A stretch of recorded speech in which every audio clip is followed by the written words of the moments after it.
You're listening to HowStreet.com radio, available online at TalkDigitalNetwork.com. Welcome to HowStreet.com radio, the online source for market opinions. Here is Jim Goddard. My guest is Keith Schaefer, editor and publisher of the Oil and Gas Investments Bulletin, the website oilandgas-investments.com. Welcome to the show, Keith. Jim, thanks for having me. Well, we're just on the fallout of the second largest energy sector purchase ever. Tell us about it. Well, Shell is buying BG Group. So Shell, Dutch company, and BG Group, which stands for the British group, British Gas, sorry. So a British company. But they're both very big in LNG, liquid natural gas. And so Shell has had a really hard time the last few years replacing reserves. In fact, 2014 was their worst year in a long time. They only replaced about 26% of their reserve base, and which means that they used up a lot more than they found. So these companies, Jim, the big majors, this has been a problem for all of them, not just Shell. So the only way they can really replace these reserves is to buy them. And so on the surface, it looks like a pretty good fit because, as I said, they're both big in liquid natural gas, which a lot of people think is the fuel of the future. So, as always happens, Jim, when these deals get announced, the company that's doing the acquiring, their stock has gone down, and the company that's being acquired got a big premium. They got about a 50% premium, so their stock's way up.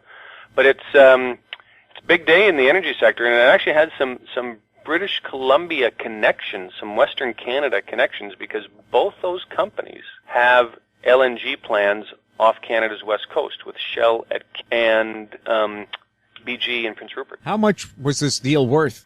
$70 billion. So that was pretty remarkable, simply because the size of the deal. A lot of pundits, Jim, are saying that this truly marks the bottom of the energy market. You always see M&A work done at either the top or the bottom. So a lot of people are saying, hey, this is a big deal. This is marking the bottom of the pullback here. Shell just thought BG was a good bargain? Well, I don't know if bargain would be the right word. I think that there is a lot of synergy there in that you've got two very large LNG groups in each company. And so they both produce a lot of LNG in different parts of the world. So they both got lots of experience all over the globe. And that's really important. So the culture, I would think, in the two groups is probably fairly close. And, of course, now on an asset basis, they're going to have even more ability to kind of pick and choose where they want to go. Like, let's just look at Canada for a quick second here. So Shell has been working on a pretty big project in Kitimat. That's probably going to be somewhere between 2 and 4 billion cubic feet a day when it's all done. Like, that's a $30 billion investment, potentially. And they're probably going to make a final decision on that about a year from now. And then the BG Group, they have what I'd say is the best site for an LNG asset in Western Canada, in a place called Ridley Island, just off Prince Rupert, where there's already on one half of the island a big rail industrial complex and export facility. So they now have kind of their choice on how they want to go. And so it's going to be really interesting to see how Shell rationalizes those two LNG facilities on Canada's west coast. My guess is they're going to stick with Kitimat just because they've been doing that for so long now. And when these big companies spend all that money, and we're talking tens of millions, if not over $100 million on environmental studies and preparation work, you can't just turn that around and say, okay, now we're going to go over here because they've got a better site. But I think that they have. I think we're going to see Shell still go ahead with their Kitimat LNG project. I really do. And how long is that going to take to roll out? Well, if they can put together the decision to go forward, called the FID, the Final Investment Decision, about a year from now, I think there's a great chance that 5 years from now we could see Shell exporting gas off Canada's west coast. Four-year build, basically, a 4-year build. And who would the primary market be? Asia. It's going to be Japan, China, Taiwan, South Korea, the four big end users. So now there is a lot of LNG coming on the market, Jim, particularly from Australia. And I don't think that Qatar, who's right now the world leader, is going to sit by idly. But the big thing, Jim, is that everybody wants to have multiple sources of supply in case anything happens. Like, nobody really wants to be dependent on Qatar in the middle of the Middle East, where you've got an increasingly fractious Arab community, or from Russia, where Putin, you never know, you always got to be nice to him, and you never know one day from the next what he's going to do. And a lot of the Australian stuff, Jim, is offshore, like way out in the ocean, so that's a bit of a wild card. So to have an onshore facility in a safe country like Canada, where the rule of law is so well respected, that's worth something. That, like, just to have your sources of supply be varied, and that is worth something. So I'm actually fairly keen on Canadian LNG. Right now, all these companies, Jim, they're just quietly going about their business, and so the media has to say something, and so they're bashing Canadian LNG, but I'm actually fairly keen on Canadian LNG still. And I guess that's just because Canadians are well respected around the world, or our system and production. Yeah, we've got rule of law. We respect rule of law, and we try and make things work for people. So and they don't have to worry about it. And I was going to say too that we're on time when it comes to projects. You take a look at the Olympics; they were ready to go 2 years in advance. First time that's ever happened. That kind of thing. Yes. I think the regulatory framework here they can trust. So I see it moving ahead. We'll have more with Keith Schaefer right after this. More and more people are looking to the internet for intelligent, riveting, and thought-provoking interviews. To advertise on the Goddard Report and TalkDigitalNetwork.com, call 604-699-8600, 604-699-8600. Welcome back. We're speaking to Keith Schaefer, editor and publisher of the Oil and Gas Investments Bulletin.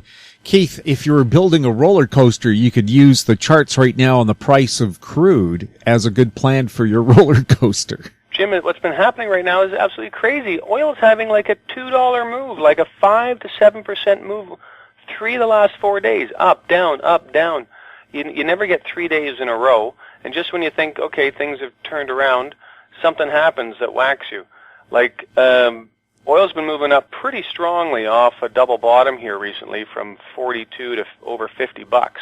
So that's like a 20% move. And then it had a really big move yesterday upwards when one of the groups that follows oil flows quite closely, called Genscape, said that they believed the inventories at Cushing were only going to go up by 200,000 barrels this week versus normally 2 million barrels. Well, when the real numbers came out today, it was a 10 million barrel build across the United States, and it just sent oil right back down again. There's just so many people watching, trying to time this turn, that the market just has no sense of long-term trends. There's just too much dumb money chasing every little nuance in the market. It's painful to watch, and so we've been kind of sitting on our hands doing pretty much nothing. What should a person do if they're interested in investing in energy right now?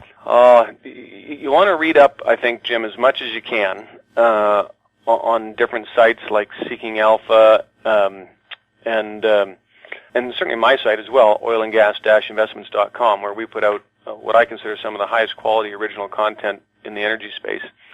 But oilprice.com is another one. There's lots of sites out there, and you just kind of have to try and get a handle on what some of the longer-term trends are. And right now, Jim, that's demand. I think the big thing that the market's not appreciating right now is the amount of demand that has increased in the world for lower-priced crude. So the supply numbers are all readily apparent to everybody. Everybody knows the Saudis are increasing their production to over 10 million barrels a day. The Russians are picking up But what's not really being reported here is that demand has picked up a lot. Just in the States, demand's up about 800,000 barrels a day over last year. So if the street thought that we were oversupplied by 1.5 million barrels a day, let's say, well, all of a sudden that's been cut in half. And once we start to get some good statistics in from international places like India, where they're also up quite large, the street's going to start to see that the market's a little bit tighter than what they thought. Maybe not tight enough to take the oil up to $70 again, but somewhere north of 50 is very possible. Now, a local question for people who live in the Vancouver area. They're wondering why gasoline prices in Vancouver are so much higher than they are in the rest of Canada. Maybe explain what's going on there.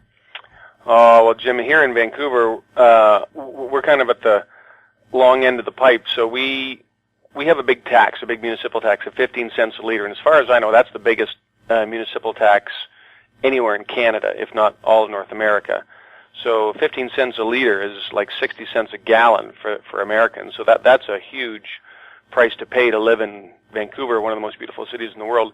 But then a couple other things have happened. There's been a refinery strike down in the U.S., and that's mostly on the West Coast. So that has increased the price of gasoline and restricted supply. And then here our local refinery from Chevron has been down on what's every 5 years these refineries generally shut down for about 4 weeks to get refurbished.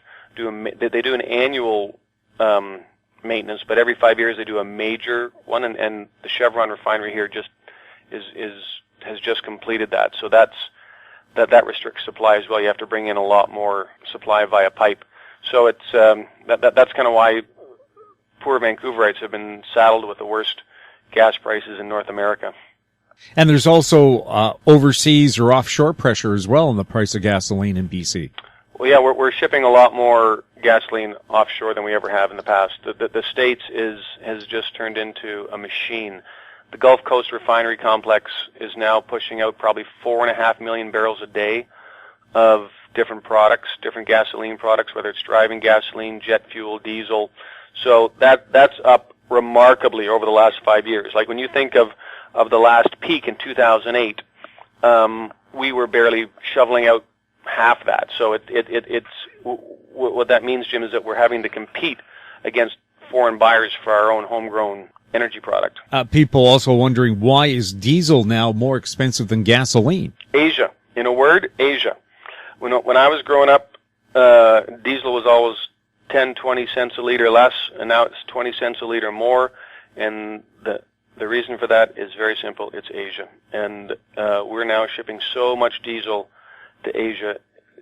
Asia runs on diesel, so we're having to pay international prices for that, and even a premium, because they're just willing to pay so much more. If a person was going to bet what's going to win out, natural gas or diesel for long-haul trucks, is natural gas going to become viable for that? Oh, maybe in our lifetime, Jim, but it's going to be at the very dying days, let me tell you. That's a long, long ways away. The infrastructure required to put that in is in the trillions, and we'd have to see quite a remarkable turnaround in oil prices to see that happen. Gas would have to trade at a very serious discount to oil, and I just don't see that happening. The other thing you got to remember, Jim, is that, and this is something that people don't understand, is that gas generally depletes much faster than oil. So when you find a good oil reservoir, it can last for decades, like the old style conventional pools. Gas isn't like that. Gas is usually gone in 6 to 10 years. So it's God did make more gas. There's more shale gas all around North America than new shale oil, but it tends to go quite a bit faster. Keith, thanks a lot for chatting with us. Jim, God bless you. Enjoy our chats. We'll chat again here in a couple of weeks. My guest has been Keith Schaefer, editor and publisher of the Oil and Gas Investments Bulletin, their website, oilandgas-investments.com. You're listening to HowStreet.com radio. Find us on Twitter at Talk Digital Net. Check out our popular YouTube channel, Talk Digital Network. Comments about the show can be sent to info@HowStreet.com. I'm Jim Goddard. Comments made on HowStreet.com radio are an expression of opinion only and should not be construed in any matter whatsoever as recommendations to buy or sell any financial instrument at any time. Available online at TalkDigitalNetwork.com. HowStreet.com radio is a production of HowStreet Media Incorporated.